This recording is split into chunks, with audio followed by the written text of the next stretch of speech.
दोस्तों, ये कहानी है एक आलसी बंदर और चींटी की। एक हरा भरा जंगल था। उस जंगल में एक आम का पेड़ था जिस पर सारे आम लदे थे। उस आम के पेड़ पर बंदरों का झुंड रहता था और उसी पेड़ की तलहटी में चींटियों का एक परिवार रहता था। चींटियाँ दिन भर खाने के जुगाड़ में पेड़ पर चढ़ती उतरती रहती थी।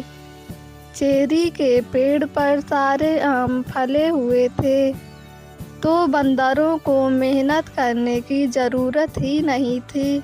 उनका झुंड आराम से अपना जीवन यापन कर रहा था। जब उनका मन हुआ तो आम टूट गया और उसी पेड़ की याद आ गई। यहाँ वहाँ से इधर उधर भटकती रहती हैं। वे कभी भी आराम नहीं करते थे। उन चिंटियों की मेहनत देखकर एक चिंटियों ने एक चिंटियों से पूछा, हम सभी पेड़ पर कितना आराम करते हैं और आप सभी एक दिन भर मेहनत करते हैं, कभी आराम क्यों नहीं मिलता? कभी तो आराम कर लो। तो चींटी बोली, हमें मेहनत पसंद है। हम सभी दिन भर खाने की तलाश में रहते हैं ताकि जब खाना ना मिले तो अपने जमा से अपने पेट भर सकें। चींटी का जवाब सुनो। उस बंदर ने कहा कि उसकी साख तो बहुत ज़्यादा है। आपकी 3 चींटियों का पेट कैसा हो सकता है? कितना जमा करोगी कि सभी का पेट भर जाए? इस पर चींटी ने कहा, अगर रोज़ थोड़ा सा करके हम सब खाना खाएंगे तो इतना खाना जम जाएगा कि हमारी आने वाली नस्ल भी आराम से खा पाएगी। बंदर ने कहा कि ये है लाइफ स्टाइल के सामान। जहाँ तक हो सके मौज मस्ती कर लो।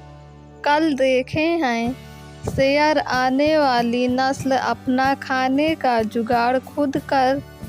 चींटियों ने कहा कि हमें मेहनत पसंद है, हम सभी मेहनत ही करेंगे। आपके ये राज बाद में पता चलेगा। इतना कहकर चींटियाँ फिर से खाने की तलाश में निकल गईं। उधर चींटियाँ मेहनत कर रही थी तो इधर सब बंदर आम का मज़ा लेते और पेड़ पर इधर से उधर कूदते फांदते रहते।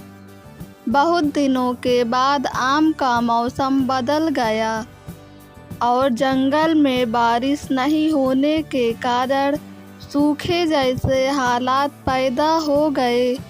बिना पानी के पेड़ पौधे के प्लांट लगे हुए हैं। सभी जानवर सर्वश्रेष्ठ चारागाह की तलाश में जंगल से बहुत दूर जाने वाले हैं। उस आम के पेड़ के सभी बंदर भी जंगल छोड़कर जाने की तैयारी करने लगे। जब सभी बंदर जंगल छोड़कर जाने लगे तो उन्होंने चींटियों से कहा कि तुम सब भी जंगल छोड़कर जाओ, नहीं तो साथ ही मरना सीखो। तो चींटियाँ बोली कि हमारे पास इतना खाना जमा है कि हम सभी आराम से गरीबों का सामना कर सकते हैं। बंदरों ने वहाँ से जाने के लिए बहुत सारी समाज पर चींटियाँ नहीं बनाई। आखिरकार सारे बंदर खाने की तलाश में वहाँ से चले गए और चींटियाँ उसी आम के पेड़ के पास रुक गईं। कई दिनों के बाद फिर से बारिश हुई और धीरे धीरे चारों ओर हरियाली घिर गई। जब आम के पेड़ में फिर से फूल खिलने लगे तो बंदरों का झुंड फिर से उसी पेड़ पर आ गया। उन्होंने देखा कि अभी भी पेड़ों की तनियों की तलाश में घूम रहे हैं। यह देखकर बंदरों ने उन चींटियों से पूछा कि आप सभी अभी तक इसी पेड़ पर हो? आपकी सभी तस्वीरें से कैसे बच गई, जबकि जंगल का हर जानवर यहाँ से जा चुका था? तो चींटियों ने जवाब दिया कि हमारी माँ ने कहा था कि अभी भी गरीबों का समय चल रहा है और सभी जानवर खाने वाले कहीं चले गए हैं। तो हमने पूछा कि बुरा क्या होता है, हम सभी तो रोज़ खाना खाते हैं, हमारे पास तो इतना खाना बचा हुआ है कि हम पूरी ज़िंदगी खा सकते हैं।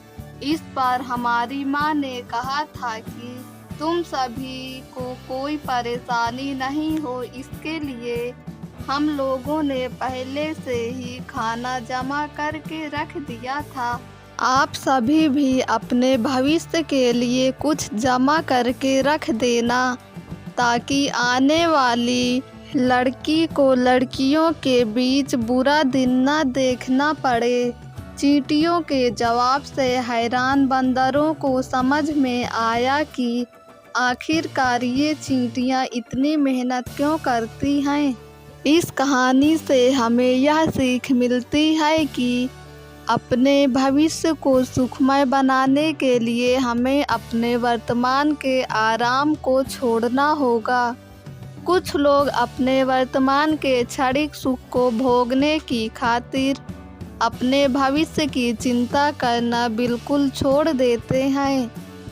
हमें इन चींटियों से सीखने के लिए अपने आने वाले कल के लिए आज से ही प्रयास करना शुरू करना होगा। दोस्तों, अगर आपको मेरी ये कहानी पसंद आई हो तो कमेंट और शेयर ज़रूर करें। इसी तरह की कहानी को सुनने के लिए हमारे YouTube चैनल को सब्सक्राइब करें और बेल आइकन को क्लिक करें।